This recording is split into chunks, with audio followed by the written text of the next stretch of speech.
Once there was a young woman named Lily who moved into an old countryside house she had inherited from her grandmother.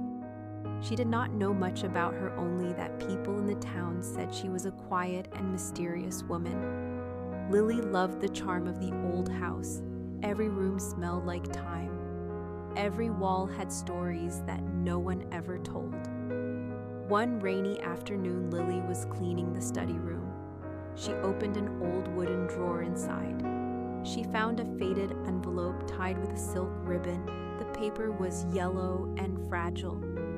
It had her grandmother's name written in beautiful handwriting, but the letter inside was not addressed to her grandfather. Instead, it was signed by someone named Edward Lilly. Sat by the window, the rain tapping softly on the glass. She started to read the letter. The words spoke of a deep love, a secret one. Edward wrote that he had to leave the town, but that his heart would stay with her forever.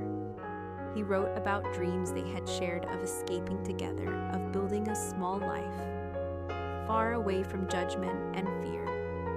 He ended the letter saying, "If fate is kind, we will meet again under the old oak tree, where love first found us." Lily felt her heart tremble. She wondered who Edward was and why her grandmother had kept this letter hidden. She looked around the study and found a small wooden box with old photographs.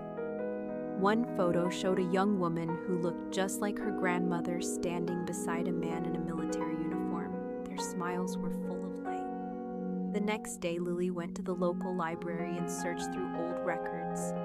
She found a name, Edward Turner, listed among the soldiers who never returned for more. His name was marked missing in action.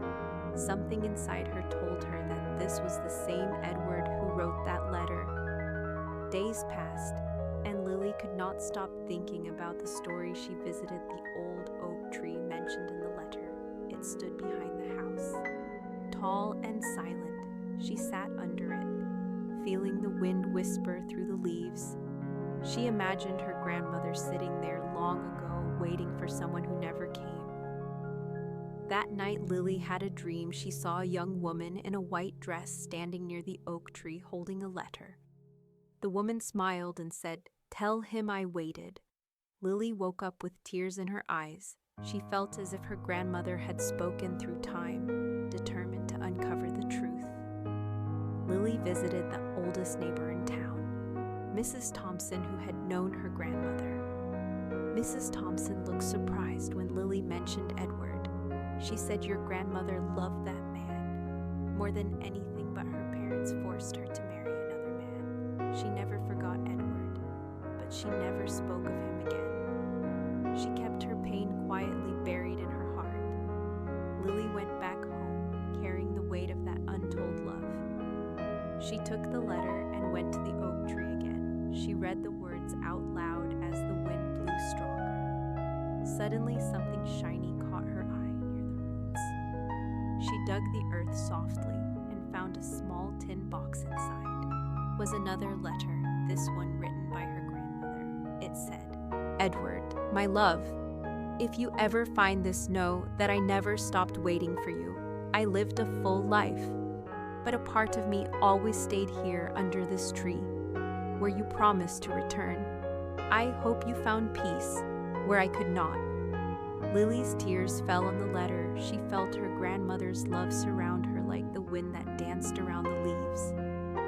From that day, the oak tree became a place of calm for Lily. She would sit there reading, writing, and thinking about the love that time could not erase. She decided to restore the house and turn one room into a small library where she kept the letters framed on the wall. She called it the Room of Eternal Love.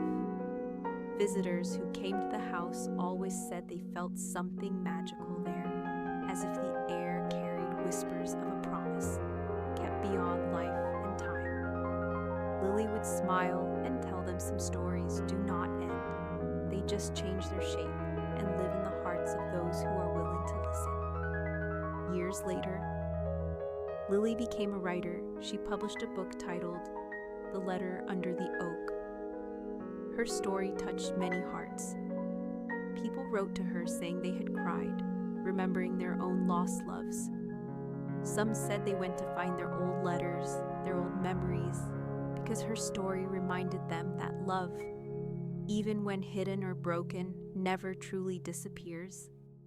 As Lily grew older, she would often sit by the oak tree, reading letters from people around the world, sharing their stories of love, hope, and waiting. The oak tree became a symbol of remembrance and peace. Whenever the wind blew, the leaves whispered softly, as if two souls were finally together somewhere beyond the reach of time.